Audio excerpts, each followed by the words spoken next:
Ma'am, now it's fine. I got disconnected in between. Okay, you can start. Okay.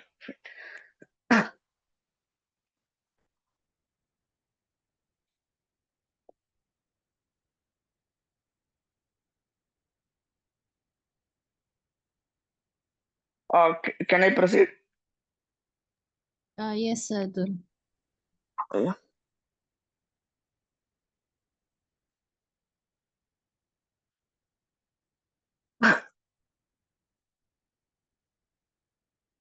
Good evening, one and all. I hope everyone are doing well. And it's a cold climate out there out here in Delhi. But tomorrow I have an exam. Yet, actually, I can't feel that chillness here also. But at the same time, I'm quite happy to welcoming you, each and every one of you, to this auspicious occasion. We are gathered here under the banner of Poligrad and Kashf initiative to delve into the to delve into the very fabrics of the um, academic, the reading of the academic text. And reading an academic text is not an simple exercise. Rather, it involves serious introspection and enchantment and disenchantment of both the readers and the author, which represents uh, kind of uh, kind of paradoxical historical paradigm. Let me speak out of the very philosophical tenets of hermeneutics, especially particularly from Hans Georg Gadamer's uh, fusion of uh, fusion of horizons. Explicitly and implicitly, reading of an academic text involves the very convergence of socio-political and cultural and economic paradigm of different historical situations coming together to create a new horizon. And especially this is relevant in a time where the world is completely paralyzed and polarized by religious and right-wing orthodoxy and kind of, the spread of hatred. Without delving much into that, I would like to welcome the speakers of today's talk, which is our first speaker is Shah. She's doing her PhD from the Faculty of History, University of Oxford. Her interest circles around the intersectionality of political theory and philosophy of history and so on. And our second speaker is Vidushi Shukla. She is doing her PhD at the School of Geoscience at University of Edinburgh, and her interest revolves around the feminist theory and so on. And without delving much into the concept and reading, I would like to hand over the session to the speakers. Over to you, ma'am. Thank you so much. I hope I'm audible.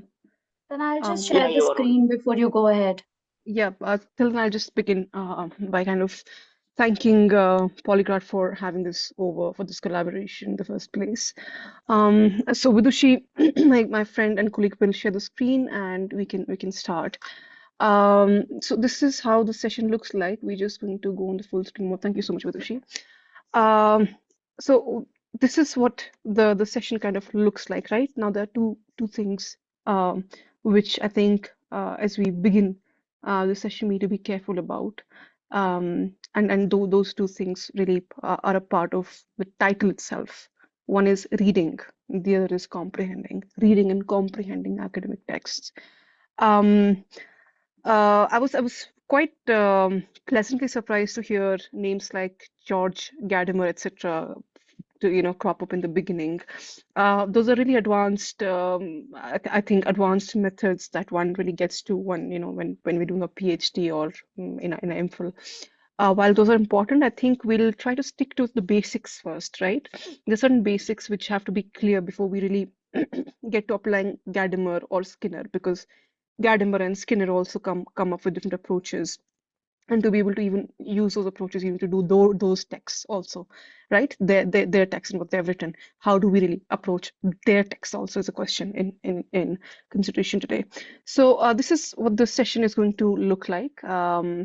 We'll first talk briefly about academic reading, or what is academic reading. How do we read academic texts? How do we manage the reading load that you all, I assume, you're on your masters, some of you on your PhDs, and you have extensive reading lists at your hand. How do you deal with so many readings, so many academic texts? We have to set a purpose. What are different reading strategies? What are different frameworks that are available to us? Then there's some critical reading questions that we'll take on. And mind you, when I say all of this, of course, these techniques, these concepts, these approaches, they flow from particular frameworks, right? They flow from particular philosophical standpoints. And of course, they trace back those philosophical standpoints. We go back to important figures like Quentin Skinner is one name, Hans Georg Gadamer is another name, Heidegger is another name, Dilthey is another name. While those are, as I said, advanced level readings for us to do, but I will try and give you a brief overview of those approaches as well, and how those philosophical standpoints kind of inform these approaches and frameworks that we'll talk about today. Then we'll go to note-taking strategies. As I said, there are two parts to this whole academic exercise. One is reading, the other is comprehending. You might read, but how do you comprehend? And an important part of comprehension is the exercise of taking notes. And I cannot overemphasize how important this entire exercise is. So why make notes? What to note? How do you really choose a method of note taking? There are different methods of note taking. What are those? And finally, apply demonstration, which my colleague Vidushi will do. We'll apply and we'll show you how do you really approach and read an academic text. Next slide, thank you. Okay, so let's begin with academic reading. First of all, what is academic reading, right? When we say reading an academic text, what do we really have in mind? So there are different ways in which one can approach particular texts. Now, there are three important ways between which we as academics, we as researchers, we as students of social sciences juggle with. So one is active reading, second is purposeful reading, third is selective reading. So when we start doing active reading, when we're reading a particular text and we have to actively read it, we're just starting out with the text. What does it really mean? It means that there's information that is handed to you through a particular text, right? There's an information in a reading, in a text. You are required to not just take in that information, but also to interrogate, to connect, and to respond to that information, right? And many of the ways of doing this is to annotate as you read, right? You can underline, question, summarize in the margins. You can pause after each section and ask yourself, what is the main claim that the author is making here? What evidence does the author provide to support the claim that they are making? Do I agree with the claim that they have made? And you can all make small notes in your own words. Avoid copying. Try to always verbalize whatever you've read the way you understand it. And ask yourself the critical question. And this is very important. And I cannot, as I said, this is a critical question. What assumptions underlie this argument, or what does this argument overlook? Now, this is where philosophy or the methods of reading come into play. Every schools, for instance, the deconstructionist school, the critical studies school, or even the postmodern approach, so to say, they always rattle the assumptions that underlie the argument. They go for the assumptions. What are the assumptions that are informing this particular argument, and what is missing? Have they talked about every aspect which is important to this argument, to this topic, to this question? So it's always a good exercise to ask yourself of the underlying assumptions, the something which is under the surface, not just a surface level reading, not just taking in what the author has said, but also going a step beyond and asking yourself what assumptions underlie this particular argument. Second is purposeful reading. You read with a clear goal in mind. So before you are handed a text, you have a purpose in mind. Purpose of why is this important to me? Why should I read this text? And the way to do this is you first, if you're doing a reading or doing a book, you read the blurb. If you're doing a reading, you skim the abstract. You go through the introduction and the conclusion first to locate the text purpose and argument, to check whether this sits well with the purpose, with the goal that you have in mind while you're approaching a text. Then you identify which parts deserve deep reading and which you can just skim through. And sometimes we do this keeping our research question in view. So for instance, if I'm working on memory and I see a text, I want to see, does this serve my purpose? Is this going to help my literature? Is this going to help my argument? And I quickly go through the introduction, I quickly go through the conclusion or the blurb or the abstract to see if this sits well with my purpose or not. And then I decide if I want to read that. Third is the selective reading, choose what and how much to read based on relevance and significance. Now, this can overlap with purposeful reading. So don't think that there are three approaches which go in different directions. They can overlap.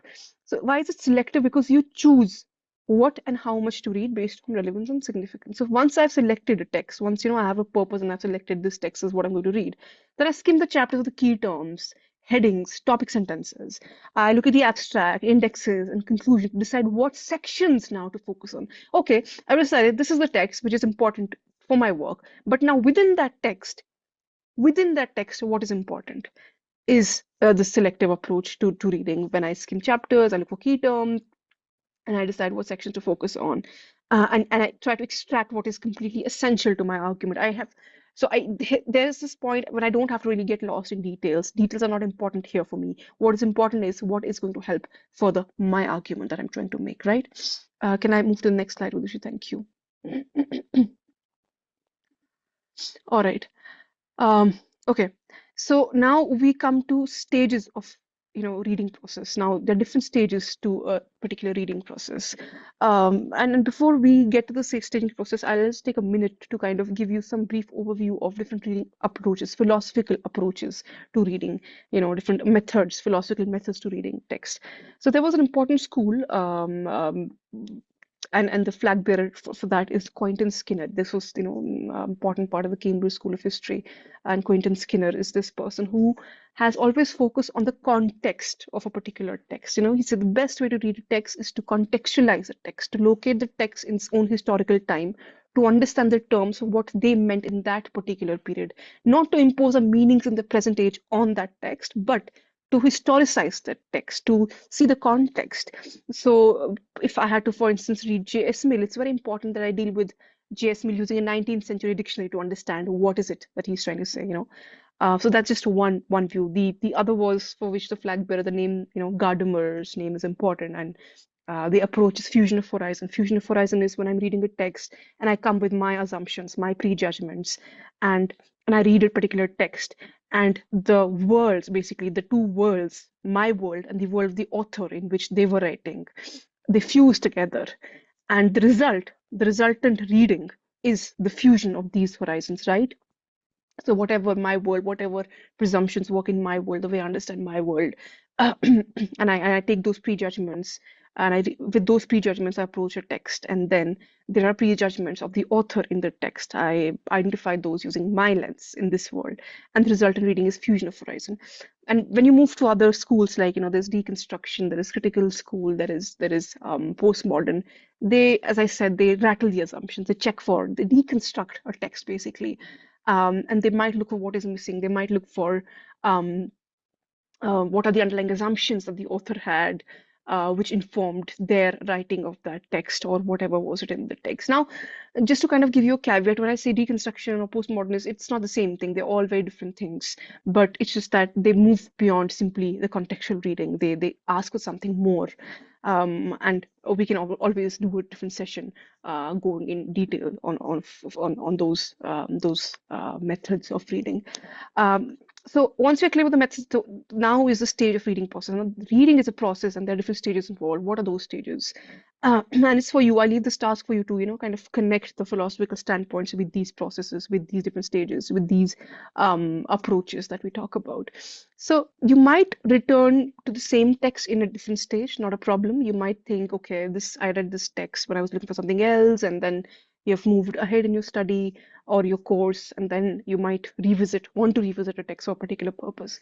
So preliminary reading that's the first stage, which is when you're trying to just get an overview, trying to get a sense of that text. What is this text trying to tell me? You're just dabbling freshly with the text. Then is the in-depth reading when you've finally decide, okay, this text is important for me. I have to stay with this text, and you closely follow the explanation, the argument that the author is providing us. You check assumptions, you interrogate it, and that is when you reach the critical reading stage. It's when you try to critically establish validity of an argument, quality of the argument, the relevance of that text to your ideas. And finally, after you've established these stages, then you go into the detailed reading. You might hunt for references, you might check facts, you might question the data, you might look for particular definitions within the text, you might look for particular quotations that you want to cite at some point. So these are different stages of reading process, and I'm sure we all have at different point dabbled with these stages. After you've done this, it's important for you to set a purpose. Whenever a text is given before you, right, ask yourself, what do I need to find out? Why is it important that I read this text? Why? Like the what question becomes, or the why question becomes very important. Like, why should I really read this in the first place? What do I need from this text? Do I want an overview? Do I want a conceptual understanding? Do I want a data point? Do I want a review of literature? Do I just want to look at the scholar's argument?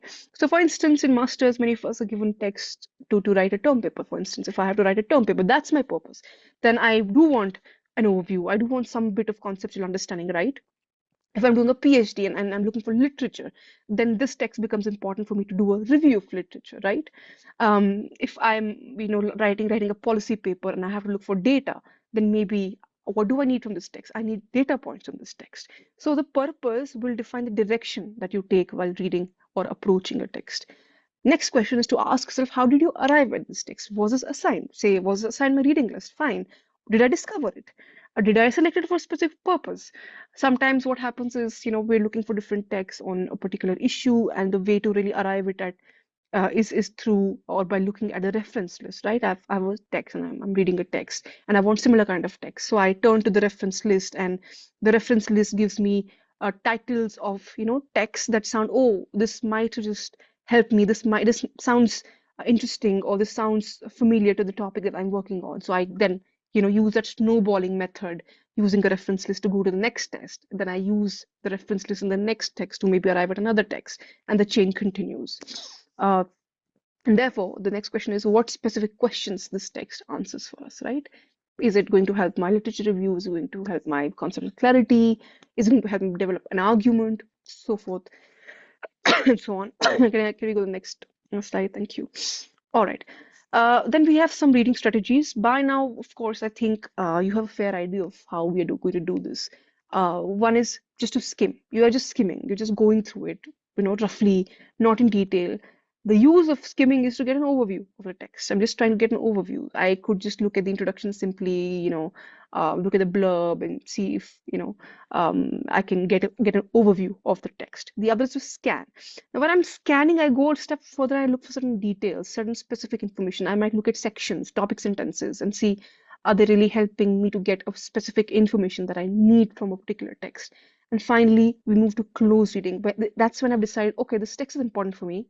I'm going to stick with this text, and I am going to, look for arguments, evidences, data points which are important or relevant for my work. So skimming, scanning, close reading, depending on what we really want from the text.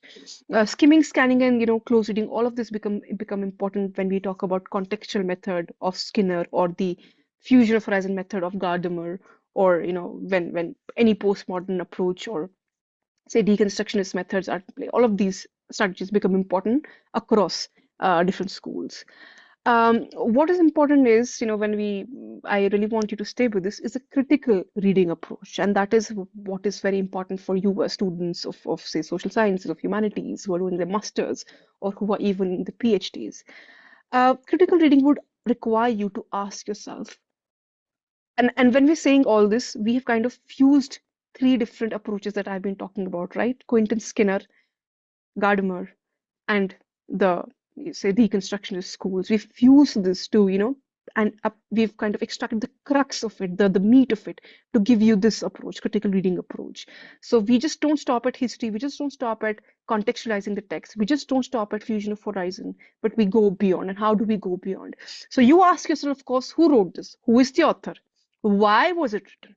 Not just who wrote this, but why was it written? So you're trying to contextualize it, right? Ask yourself the question, why was this written? Who was the author responding to? What issues, what debates motivated this author to raise this question, to engage with this text? Who was he responding to? What debates was he responding to, or she was responding to? When was it written? What time period? Where was it published? These are all important questions to ask yourself, to contextualize, in order to contextualize a text. Then ask yourself, what is the claim that the author is making to this text? And what is the evidence they are giving to support the argument? How valid is this research, its question, methods, and finding? And when you talk about validity, it's kind of easier if you use platforms like Google Scholar to get review articles on a particular subject, because there you see what the debate was. You see if a text was published, a counter text also was published, or there was a debate. The validity, the claims of the text have already perhaps been analyzed for you. You just need to really get to those by some Googling. Um, ask yourself, what else is there in this corpus of literature? What school of thought, approach, or side of debate does this text or the author belong to, and how does it contribute to existing literature? So, for instance, I might be looking at J.S. Mill's text on liberty, and then I figure out, okay, he's talking about individual liberty, self-development.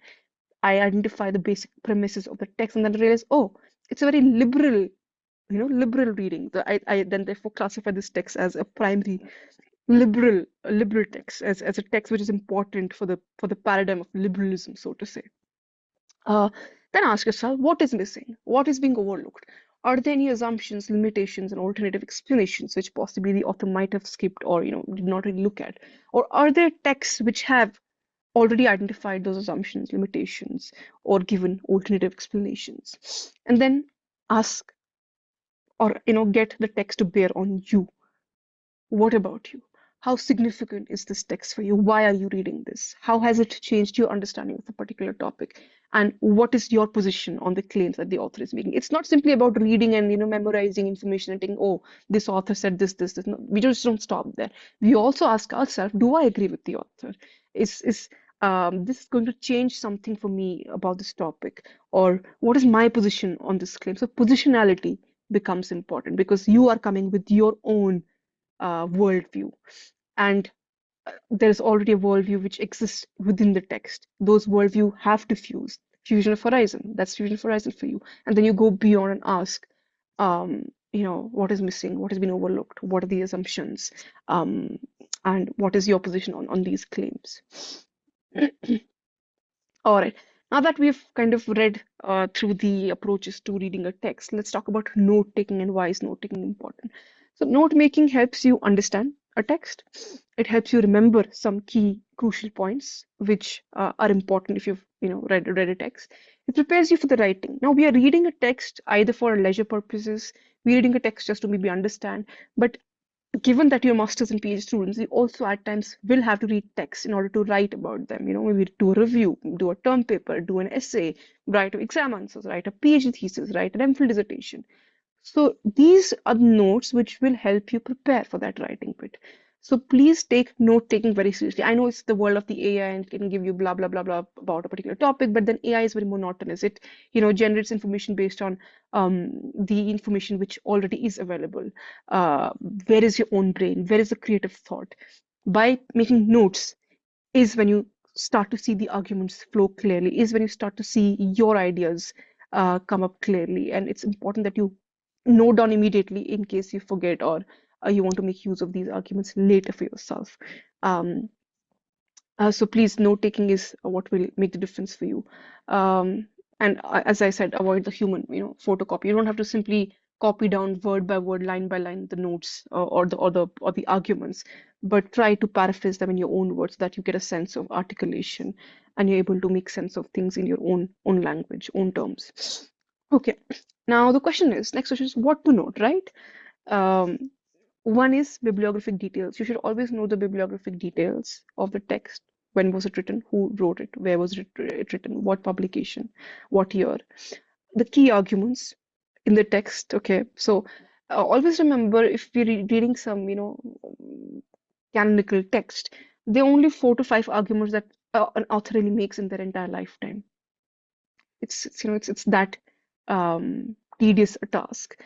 And when it's a book, it's largely one argument that they're really making. Other arguments will be secondary argument or arguments which are, circular to that main central argument, peripheral to that argument. What is that one claim? What is that one central argument that you're trying to make? And then the other arguments always flow from that central argument. But be very clear on central or the key argument. And then note your reactions. How do you look at this argument? What questions do you have to pose to this argument? What questions has the author already posed? Have those questions been already answered? If not, then what counter questions can be posed if you're not satisfied with the explanations that you throw? And then how are you going to use this information later? If for instance, if I'm looking at a text for literature review purposes, then I know that, okay, I'm going to use it in my literature review. How am I going to use it in my literature review? How best will this fit with the kind of argument that I'm already making? What is the relevance of this argument or this work for myself later? Make a note of that as well. Can we go to the next slide, please? Thank you. Okay. Finally, how do we really choose the reading and note-taking method, right? Noting method, particularly as we're talking about. It really depends on what do you want from a particular reading. Do you want to understand the structure? Are you planning an essay? Are you just revising key points or just you revising a particular text? So there's no single perfect method, but it really depends on what you want from a particular text. Can we move to the next slide, please? Okay. So one is linear notes, which is you go from headings to subheadings. You look at a heading, you look at the subheadings, and then you see the crux in that subheading, and you make a note of that. That's good for creating essay structure. That will help you kind of understand ways to structure and organize your own essay later. The other is, and that's why it's linear, right? Because it flows from point to point. Then is non-linear. So non-linear is not a very structured way of doing it. It could be you could be using mind maps to show relationships between concepts, right? It's good for big picture concepts. For instance, if I'm working on liberty and I've read so many texts on this, then how do I really keep a track of who said what on liberty or what important arguments flew on liberty, right? So the way of doing it is to make a mind map. Mind map is I might make those cloud-like things and then say, okay, Mill made this argument and connect it with somebody else. Maybe Isaiah Berlin, T.H. Green said this on liberty, Rawls said this on liberty, and then I have a mind map of a particular concept called liberty in front of me. I can always easily refer back to it, and I know exactly what definition or concept these people had in mind when they were talking of liberty. So that's one way of doing it. Can we go to the next slide, Vidushi? Thank you.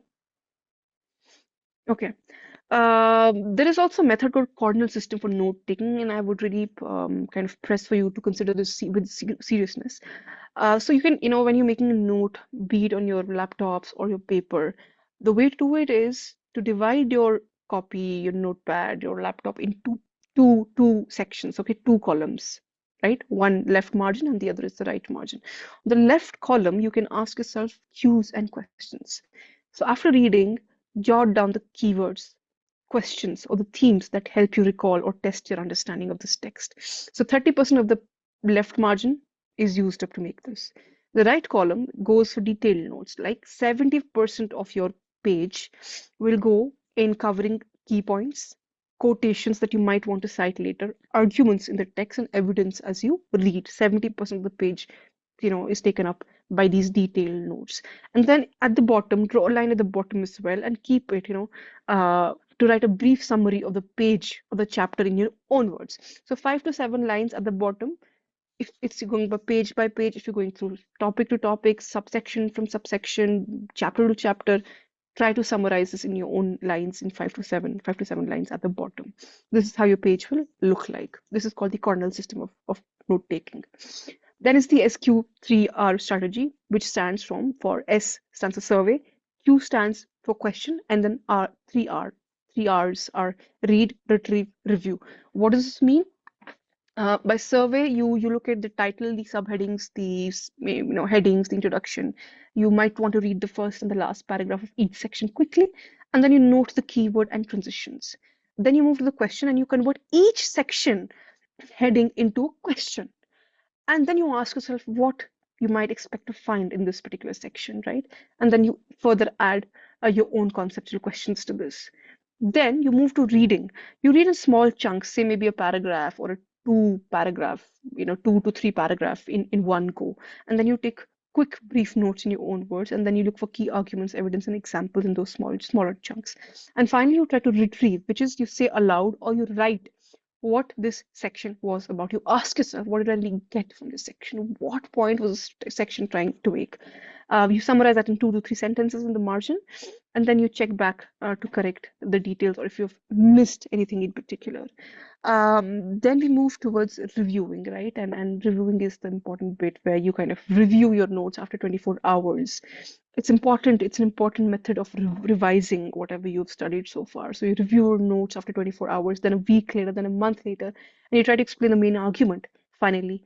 The idea is to be able to try and explain the main argument without looking at your notes, and then link the ideas to other authors, other frameworks that you've so far written. So that's one way of doing it as well.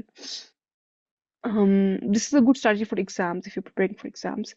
And finally, we come to the demonstration, which I'll hand over to Vidushi. She will take you through a practical hands-on way of reading text. I believe the text has already been shared with you prior.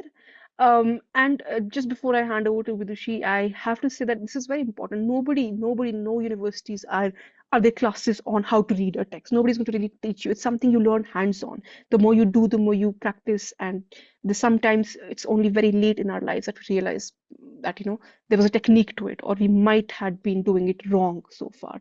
So therefore, sessions of this kind are therefore very important. And as we move to the practical demonstration, I would really urge you to kind of focus on what is really happening here, so that you stay with this stays with you, and you can in future solve your problems while dealing with heavy loaded readings or reading lists per se.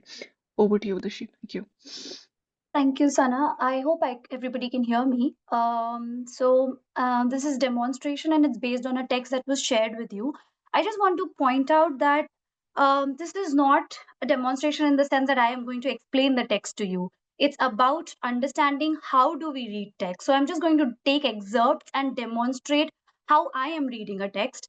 There can be different ways. Again, another caveat I want to give is that Sana was telling us about various strategies.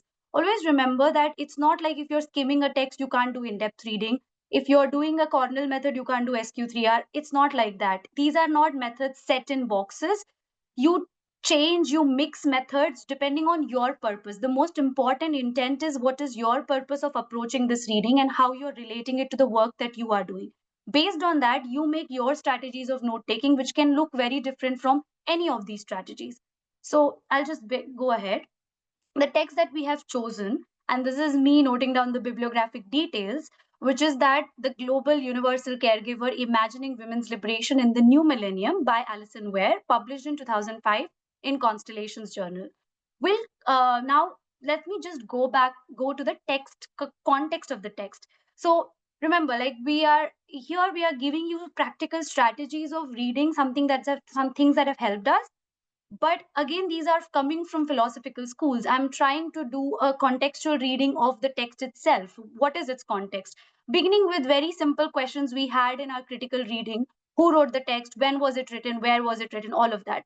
So the writer is Allison Weir. She's a Canadian feminist philosopher who works on critical theory, care ethics, ideas of social justice. She is faculty at Center for Ethics and co-founder of Institute of Social Justice. Now, why am I telling about that is because if you look at it, you also know that this person is been someone who is institutionally associated with institutions working on ethics, ideas of justice, social justice, and she's been at the forefront of it. So you know the body of work she has produced is going to be talking about these aspects, and she's a central figure in these conversations, right? Now, the question is that the other aspect is, so this is how we understand the author. Now there are various ways to read the author's positionality. I'm just basically trying to situate her in terms of her body of work. You can do it in different ways. You could look at the Canadian context that she's speaking about, right?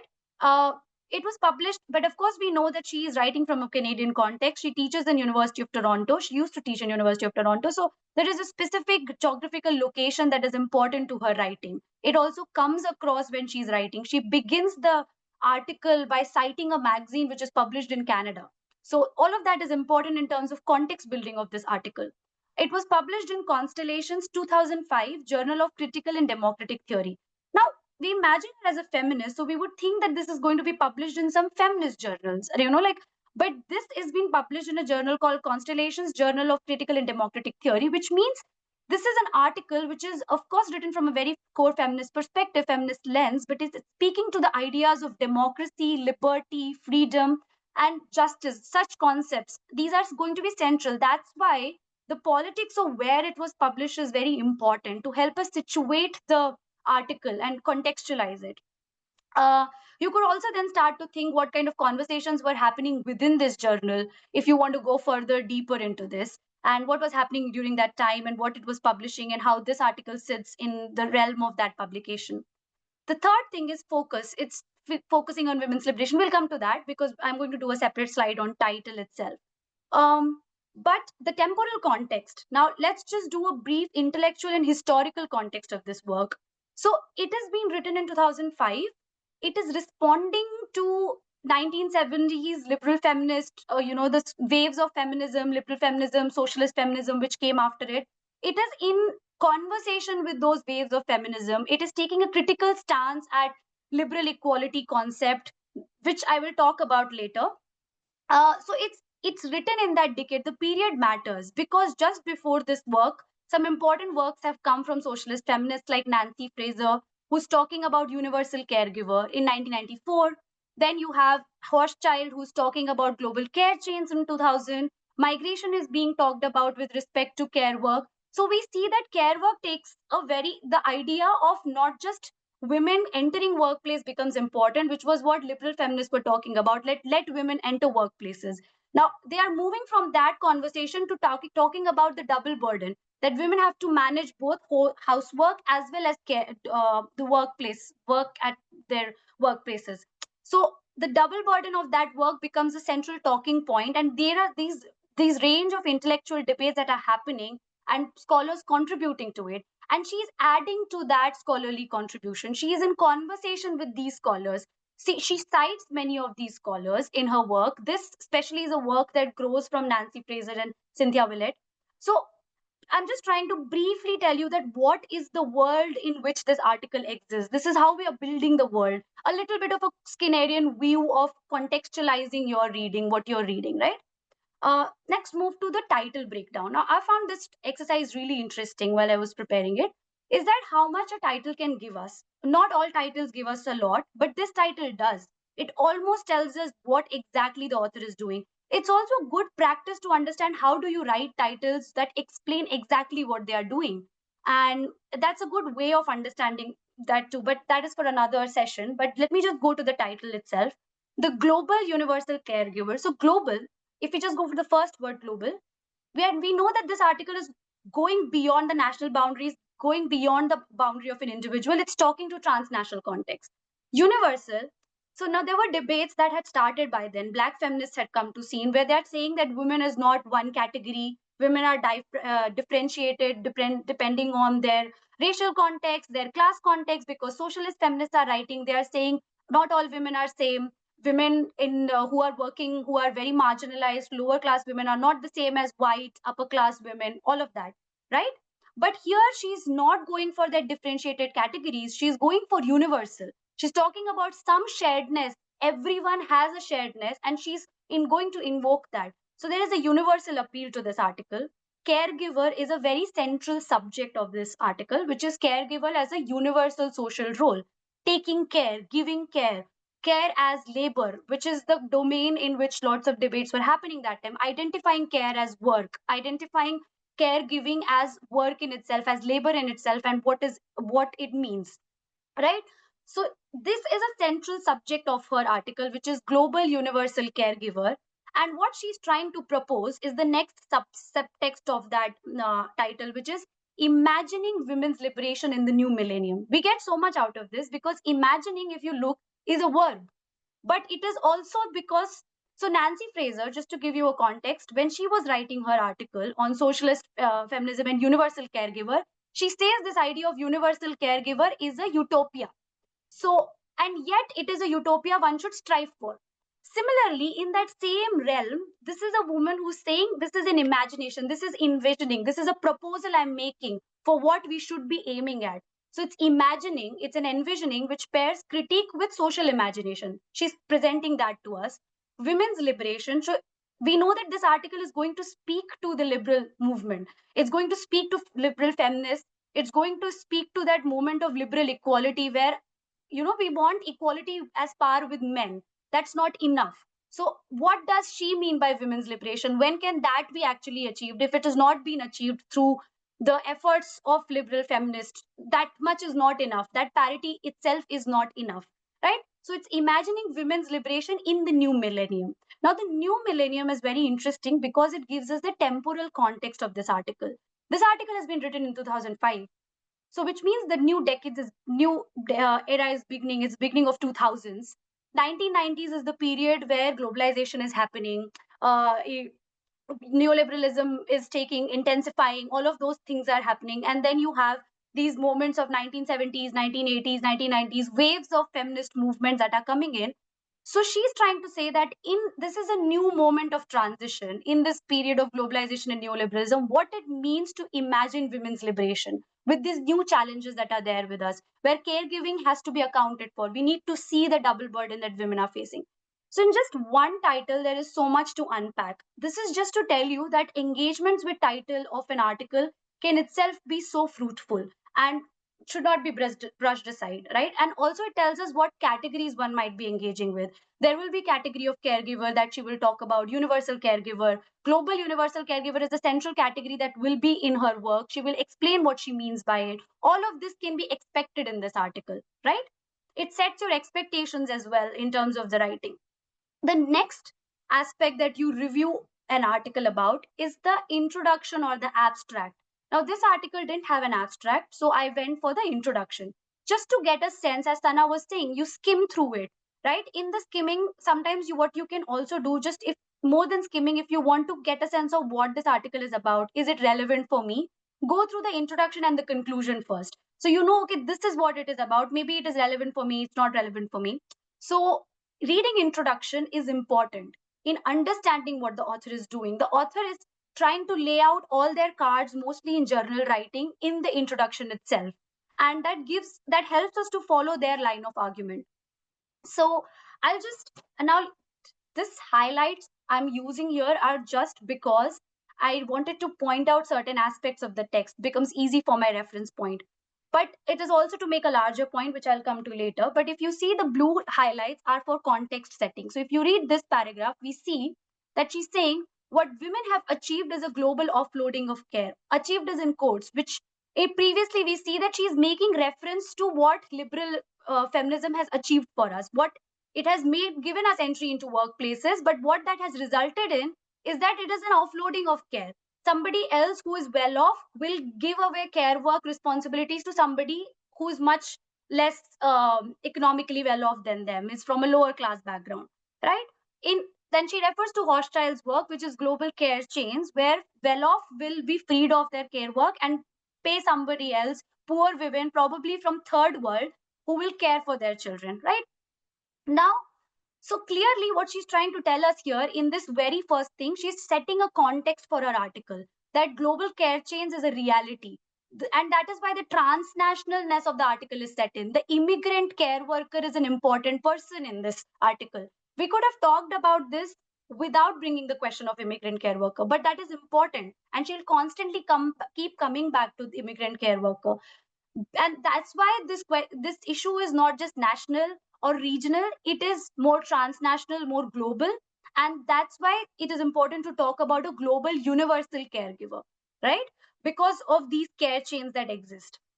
The In the yellow highlights, you see there is a tension that she is establishing, and to add nuance to what she's doing, right?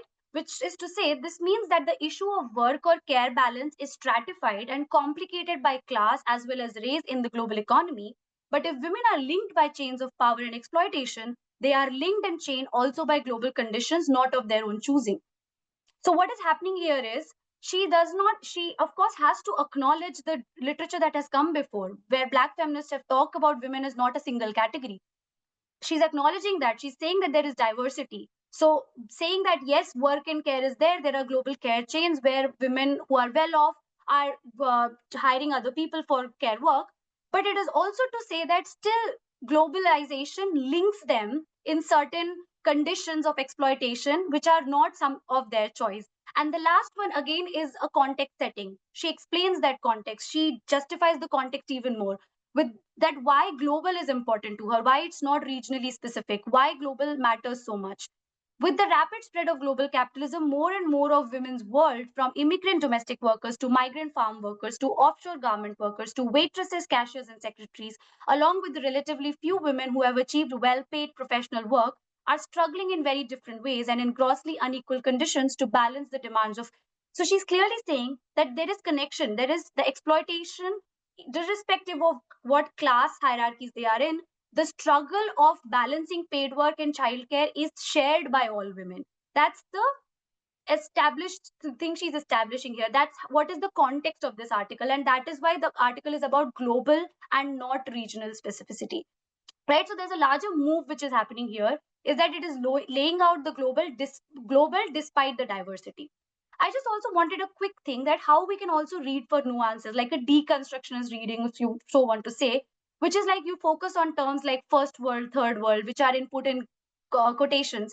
Now, if you see, this is a 2005 article when the terms like third world, first world, developing, developed were still used and are still used, but they are highly contested more so now. The contestations begun then, but they are much more prolific, where we are moving to other categories of words like majority world, minority world, global south, global north, so on and so forth, and the problems with that come with each term, right? So it's also interesting to go for these smaller bits where she's using certain terms like third world, first world, all of this, and thinking about the politics of usage and what it means now. These are some extra questions you can think about. I'm just pointing and flagging out those nuances of reading to you. Now, in continuation, this is in the second paragraph of that introduction. I mean, the last paragraph of the introduction, she's giving us the core arguments and the structure. And you should be in the lookout for that because it exactly tells you what this article is offering, how you should follow that article. And then, of course, so gives you a clear idea of what you should be getting from this article. So I argue that the global care chains can be unlocked only by radical change, only by a shift in our definition of one person and the citizen from independent worker to interdependent caregiver. That's her central thing. That's why it is in Demo Constellations Journal, because she's contesting this idea of autonomous male or autonomous person, right? Who's free in all senses, who's independent to make their choices, instead thinking of it as an interdependent caregiver. So your ideal citizen is not the autonomous person, which the liberal school has given us, which has talked about constantly, but contesting that to say that it is an interdependent caregiver. That category of citizen itself has to change. And how she does it, I highlight that the structure is that she follows Nancy Fraser's argument of a universal caregiver. So she uses that argument but expands it in scope. Then she follows Cynthia Willett's argument to think of it from the perspective of immigrant care worker, just to then give her model. So you see here, the structure is not the core of this argument. So I have the core argument that I should be clawing at is that shift from autonomous independent worker to interdependent caregiver as a central category, and what the model is about. The model takes into account not only gender equality but distribution of resources, so redistribution and valuing care as work, sorry, and not only a recognition of care as work, so not just work, that was what was happening, but also care as a good that we all desire, care as being valuable in itself, having an intrinsic value to itself. And that is a global universal caregiver model. So you see, You should be on the lookout for terms and phrases like I argue. Mostly authors establish their arguments by beginning with these phrases. Not always. Some dense writings you can't even see, their arguments might be hidden. But generally, especially in readings like this, she's very much specific about what her argument is. Sorry, I hope you did not lose me. Okay, let me go to the next slide. So I just want to quickly also bring to your attention the section outline. So when you're reading, as Sana was saying, also be mindful of how it has been structured as an article. Exactly, the introduction is giving you the structure, and it is followed with the outline where you can see she discusses Nancy Fraser first, Cynthia Willett, then she goes to her own model, Global Universal Caregiver. Within that model, the freedom and interdependence question is very important to her. She's engaging with debates of how this model, what this model means for reimagining freedom and what interdependence plays as a role with respect to freedom as a category. Then deconstructing the public private split. Now again, the public private split also she's going to engage with respect to this model, how care has to be deprivatized, transforming of work, so on and so forth. um yes. Now I'll do last bit of reading, just to tell you that I have taken a random paragraph, not random, it's intentional why I chose this paragraph. I have chosen a paragraph from a specific section to just say that there are certain paragraphs which are easy to read because they clearly say, I argue this, I argue this is my core argument. They're saying like that, especially this, the way this has been written. But here there is a debate happening, and I wanted us to understand that how do we get at the central question of that debate instead of reading everything or thinking about everything.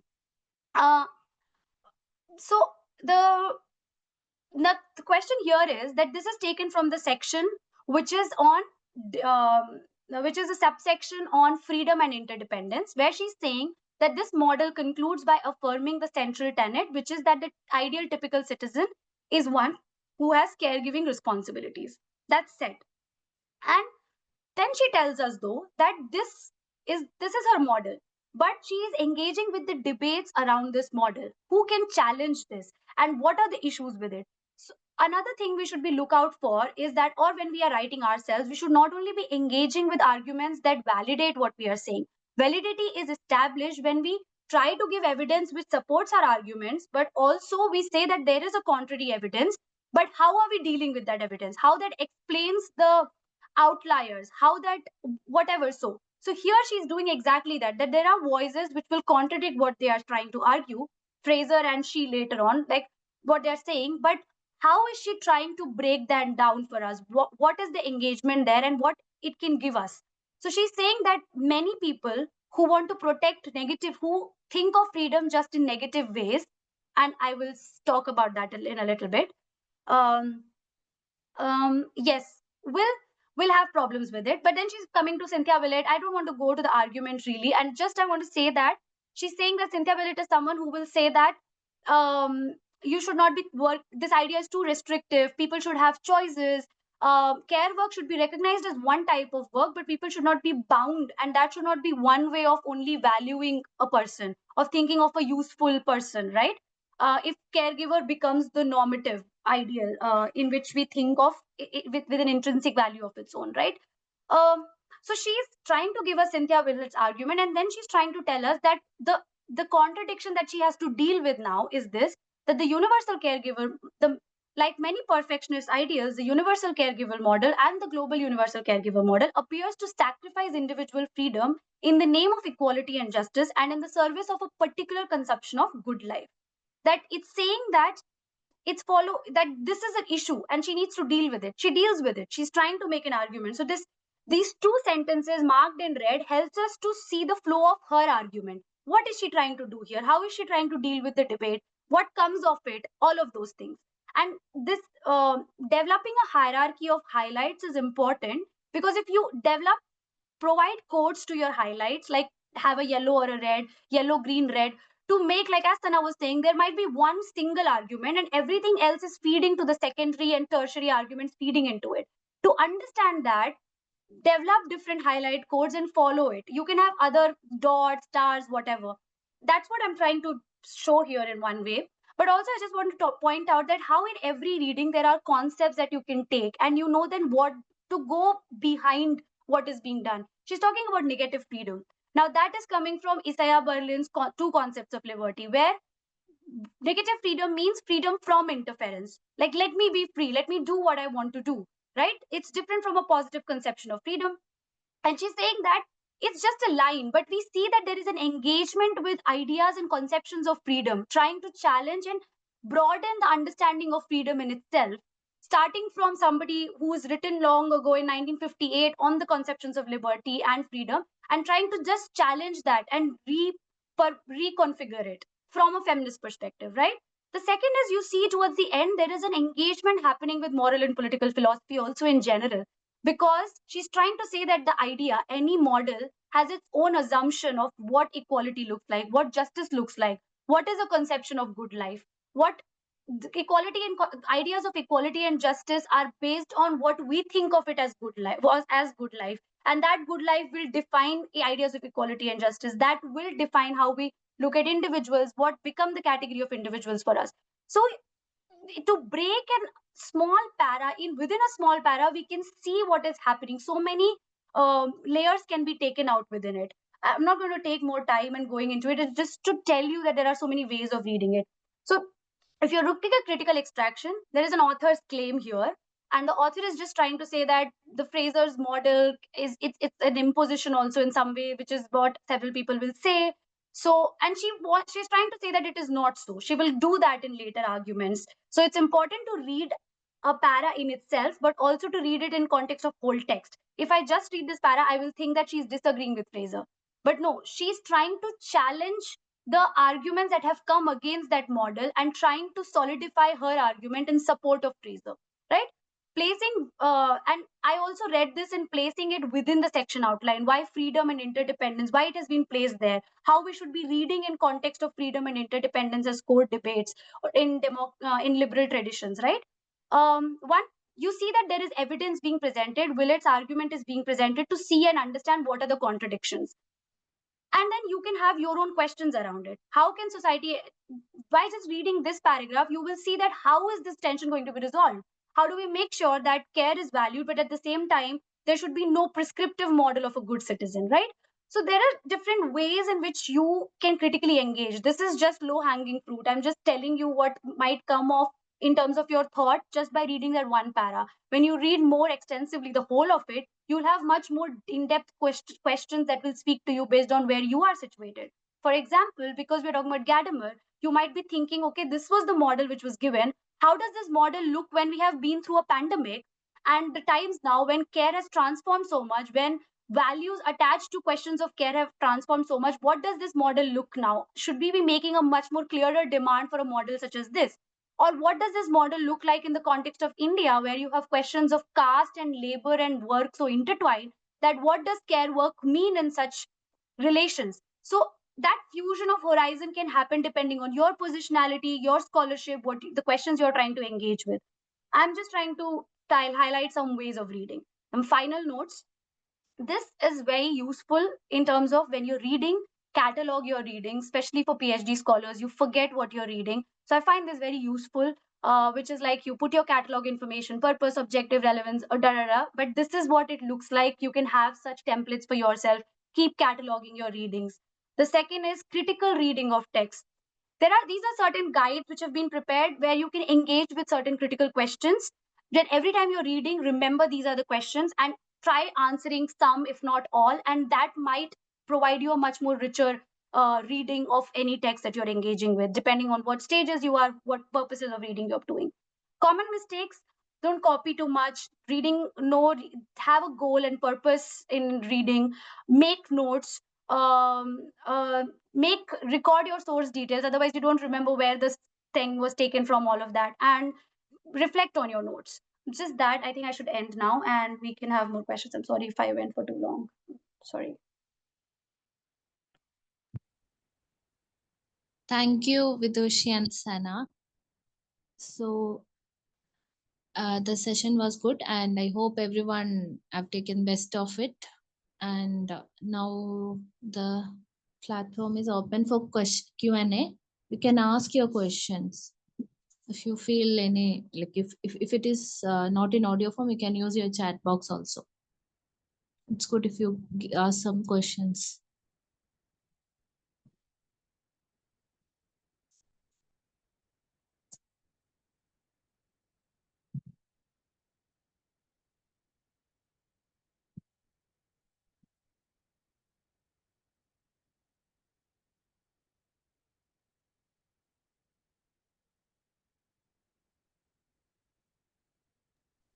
Hello, am I audible?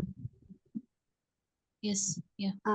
Okay. Hi, I have a question in regards to us reading and comprehending classical texts, which are generally heavy in nature. For instance, The Republic by Plato, which I have been trying to read. So, when we are reading such sort of texts, I think one of the projects that I was trying to indulge during my undergrad was in regards to contemporary relevance of that particular philosopher or particular text that is there.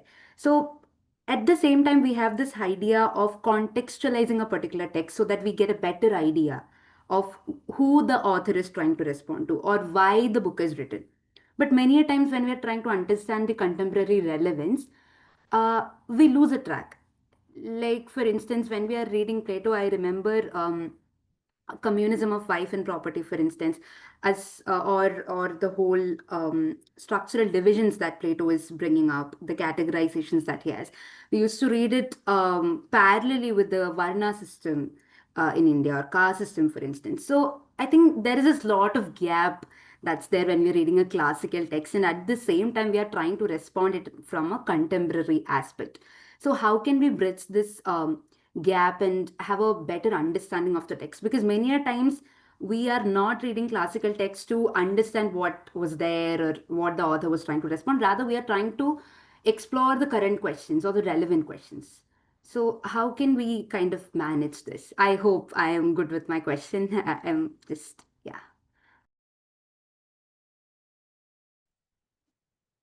Vidushi, do you want to take this? I might add if I feel something's not. Okay, fine. I can do this. Thank you for your question, Draupadi. I hope I've got your question rightly. My suggestion would be that this is very true that most of the time when we are trying to approach a text, we are just so much trying to look from our lens that we begin with that itself. Like the purpose to read is that how can I understand my world through this text? Uh, before, and we don't ask the question, but what is the world that the text is itself representing?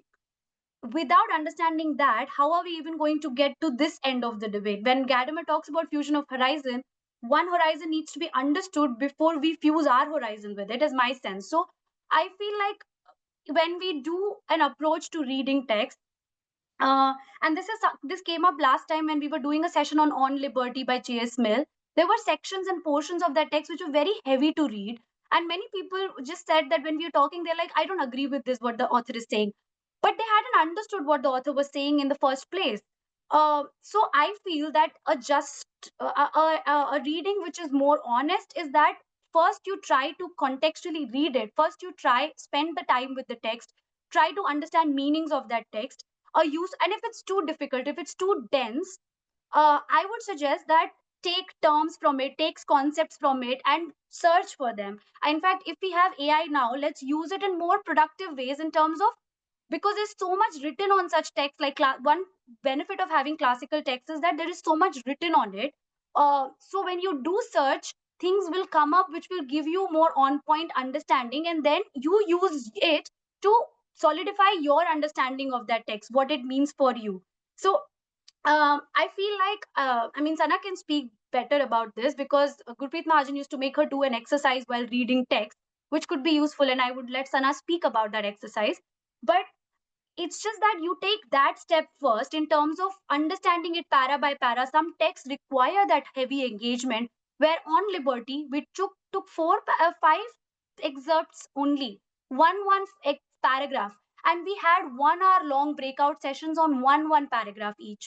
So imagine, I mean, I also showed with Allison where you can just go so deep in each part of that text. So if that is the case, the care that you should provide to that text is that read that text in itself and try to, whatever questions you have, the difficulties you have, note it on the side, engage with a professor. Hopefully, if they are not available, use the sources in terms of AI. Give it the best prompts to give an understanding, a basic textual understanding and reading of the text for you, so that that sentence becomes clearer to you, and then try to make sense of it again. Again, the cornell method can be very helpful, where you are, for every paragraph or 2 3 paragraphs, you are having a left side indent where you're noting things, and the right side indent where you're noting summaries, what concepts are coming up, and then summarizing it briefly in your sentences in 2 3 lines at the end. If I mean, I know that we don't have that much time, but these are the methods that can scholars have spent their lives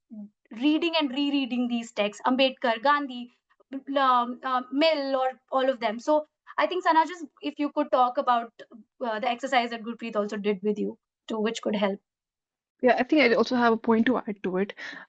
See, you have to remember, it's very important to begin first by contextualizing the text, right?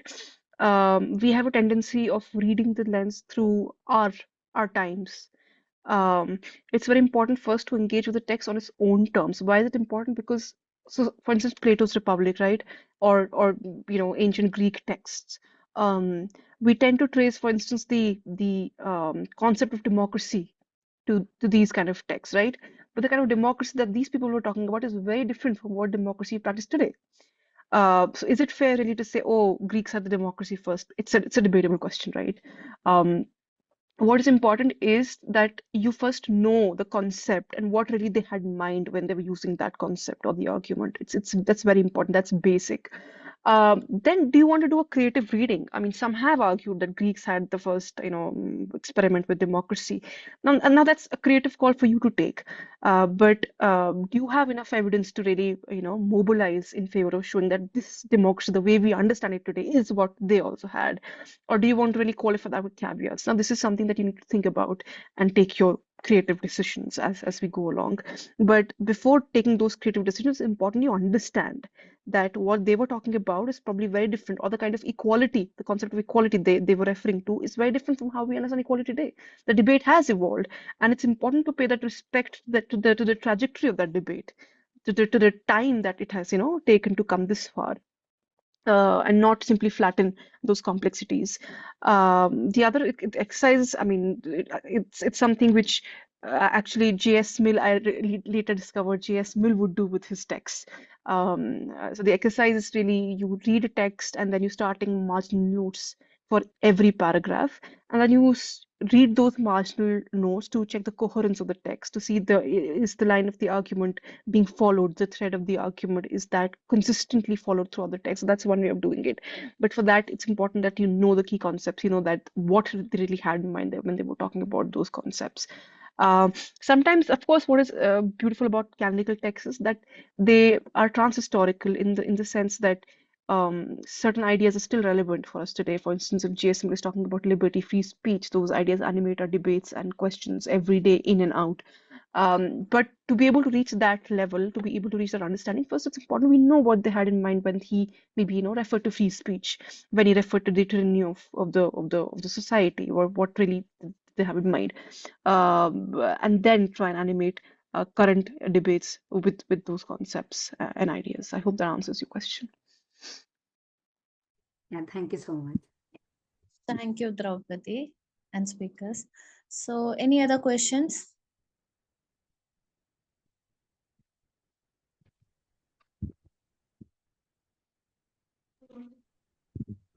Hello, ma'am. Actually, I want to ask you a question in related to, so basically, if I find a research gap and I'm already had an extensive literature review of the same topic, I have already done so many readings, and still while trying to write up rather than the literature review, whenever I'm trying to write an subheadings or any related fact in related to my own topic, actually I wasn't able to write what I want to write. So, other than using any kind of literature review or any kind of proper citation, will it be a form of biasness or just such a form of common sense which I'm writing, even though if the fact is there? So, how can I change this scenario and can write this kind of fact which I really want to write after all the literature review? Like,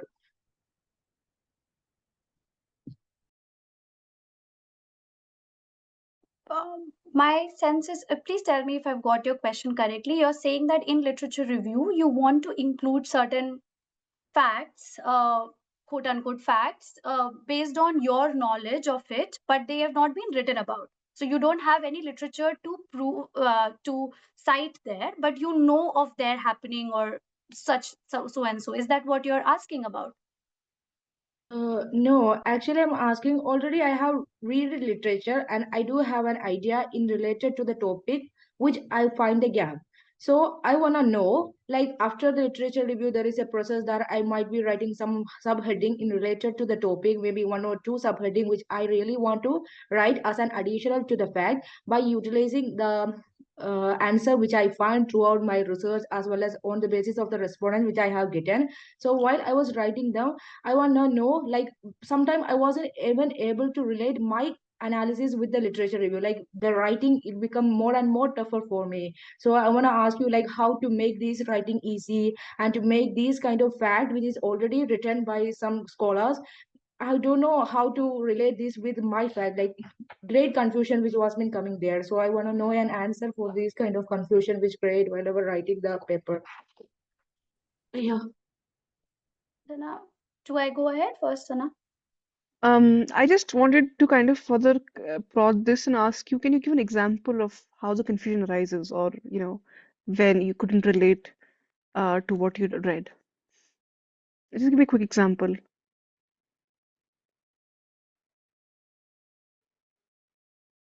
Can you hear me, Sita? Could you please repeat the question once again? Yeah, I just wanted to kind of ask you if you could give a quick example of, how the confusion arises, or what the confusion was about, or where is it that you could not relate your findings or your argument with the one that you had read in literature review. I just want to kind of get a sense of what this is about. So, a quick example, if you could just give me an example. So actually, it is not about political science. Actually, I'm a student of sociology. So, like, while I was writing one paper in related to the sociological argument only. So basically, while after the research, actually mine was belong to one community. So I find a gap where I am trying to find that this exists among this. After the respondents respond, I find out that these do fact have been already existed among them.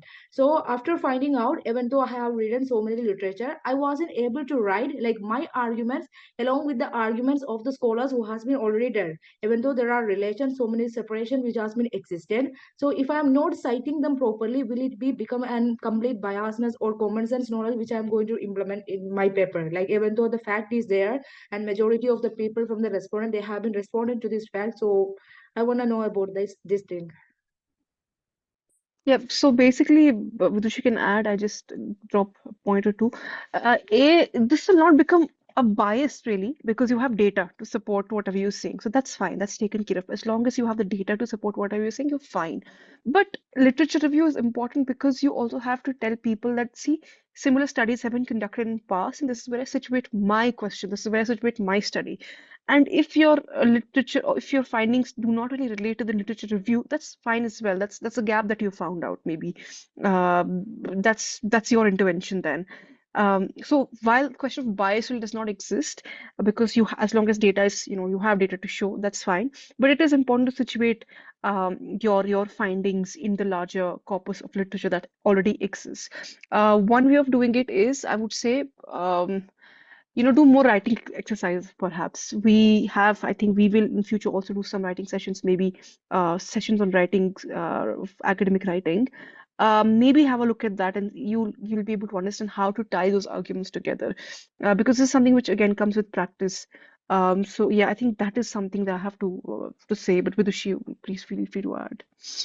Yeah, I agree with Sana. I just want to add that I mean, I think if I'm getting this rightly, but if the concern is also that sometimes you might be saying the same thing that the literature has already said, and the anxiety is also around not like, am I adding anything? Am I not adding anything?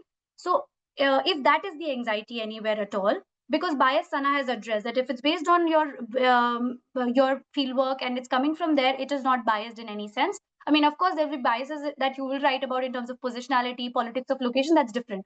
But in that sense, like it's not like you were biased, or you will talk about it in more detail about your fieldwork process and how you came about to that observation itself in the first place. But I want to say that just taking this example of the article itself that we were doing here, Allison Weir is basically building on Fraser. Nancy Fraser has already talked about universal caregiver. She's just including the idea of global, and she's bringing and expanding the scope of that argument.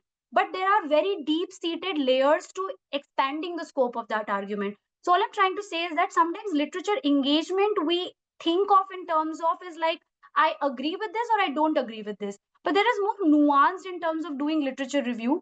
The gap is not so huge. The gap is always like you add a more nuanced aspect to it. Like she moved beyond the scope of what Fraser was saying and then trying to deal with it in terms of larger questions of liberty or freedom. Similarly, your work can speak to the literature in ways like you can say that it is solidifying the argument which have already been made in so and so literature. That is A. But also there is this small tiny bit that I've found which is adding some different dimension. And that argument will come to you. Like sometimes you have to be patient, sometimes you don't see it. But as you read more, as you spend more time, it can sometimes be an epiphany where that argument comes to you. Oh, this is what is happening new in my this thing. This is a slight shift, and that also is there. Sometimes research also requires patience, and that epiphanic moments are also there. They're real. I feel that. Yeah. Oh, If thank I you could so just, much. yeah, if I could just kind of flag this, Kashf in the past has done a session on writing literature reviews, how to tie your arguments together, how to, kind of bring it all together. I'm dropping a link in the chat box. If you have time, go through this video. I think it'll help you clear some of these doubts regarding, how to integrate everything or how to speak to the literature review. So I'm just dropping in the chat box here, the link to the literature review. Hope this helps. Yes, ma'am. Thank you. No worries. Okay, thank you, Sita. So now it's time to wind up the session with a vote of thanks. So I invite Adul. Adul, Ma'am, am I audible? yes, you can Just continue. before wind upping, I would like to ask a question. So actually, right now, the current academic discourse has been channeling through kind of a condition in which manipulation is certain than ever. However, the text has been where multiple text has been manipulated to twist and turn to the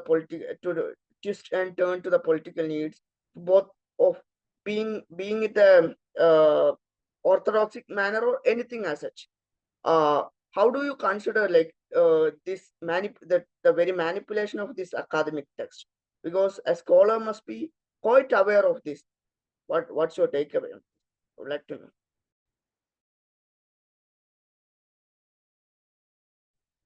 Okay. So now you want me to go first? Okay. I agree with what you're saying, that there there is politics to reading a text, and which also means that there are all kinds of readings people do. And we had this recent reading group that we used to run with Professor Dr. Krishna Samidara, who is a scholar on Ambedkar and Gandhi, has worked extensively. And we had this similar kind of questions as, what is the right kind of reading? How do you prevent yourself from readings which could be orthodox or which could come from a particular political agenda? And I think I think there is no way to circumvent that until and unless you engage and then you realize this doesn't speak, there are gaps in this reading. So some of it, of course, you don't have to engage with, but if one wants to critique it, the way is through engagement, where you break that down. And any reading which is it's not easy to sustain a reading that you can see through the political agenda and you can see through the politics of that reading. If you engage with it and say that, oh, this doesn't hold true, this is not how it has been said, sometimes it's just so superficial in terms of wrong things being cited, being misquoted. It's just as easy at it. Sometimes it is more difficult and requires more engagement. But the way out is way through this process, where like you can bring it down by saying that this is not how the argument goes, this is a more reading, this is there are, to say that there are different kinds of reading which are possible is not to say that every reading goes and every reading is plausible and equally valid. It's not that. There is a politics to reading, is to say that yes, a reader comes with their own perspectives, with their own worlds, and is reading it from their perspective. But there is a reading which is more honest to a text, which takes more care of the text as opposed to what other forms of reading do. And to be able to see that means that you have to engage or see who is the author, what they have done, what they have previously written, how does it sit with their corpus of work. It can start from there to other ways of just going through how they are interpreting, and oh, this doesn't even make sense. It can come with so many ways. So yeah, I mean, I think that the political engagement in order to unearth the political agenda behind particular forms of reading is very important.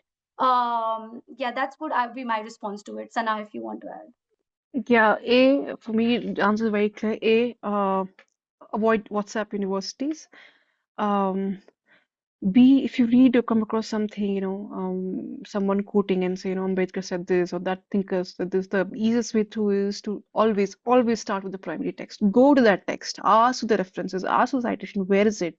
What are the sources? And I know many of us who begin to read, some classical scholars, thinkers, etc. We always want to start with the secondary text because that's easier. But I would always suggest the other way around. Always start with the primary text. You need to first know, you need to first dabble in with the primary text and see what has been said in what context, and only then go to the secondary text. Because secondary texts also are interpretive exercises which these scholars have undertaken, and their whole set of differences in interpretation as well, and debates. Scholars have spent life debating on, no, this is not what the author meant, and while others rebutted that claim. And you need to also place yourself in that frame of thought, and that can only happen when you go to the primary text. Always ask citation, always look for the primary text, and then see what was said in which context. So primary engagement is, the deal maker here. Nothing really comes close to the primary engagement in order to understand. Otherwise, how else is manipulation of a text possible? It's not possible. These people, I mean, nobody can really put words into a text unless some is, I mean, that's just a difficult thing for me to imagine. I don't know if AI can, perhaps, but that's what I said. When I say avoid WhatsApp University, I also say avoid, imaginary citations that AI builds. Always check for yourself, always go to the primary text and see what has been said where. And the only form of manipulation is really you either misquote, you miscite, or you paraphrase something which was never said. The only way to check is to go to the primary text and see for yourself. So that'd be my answer. So thank you, man. Thank you very much. Actually, let me wind up this session. I would like to express my heartfelt gratitude to our speakers of this eve, and also I would like to express my gratitude to all the participants who came to the session and all your valuable feedback and valuable questions. And on behalf of Poligrad Learning and Kashf Initiative, I am again extending my heartfelt gratitude to everyone and wishing a good night. Thank you very much. Thank you so much. all. Take care, everybody.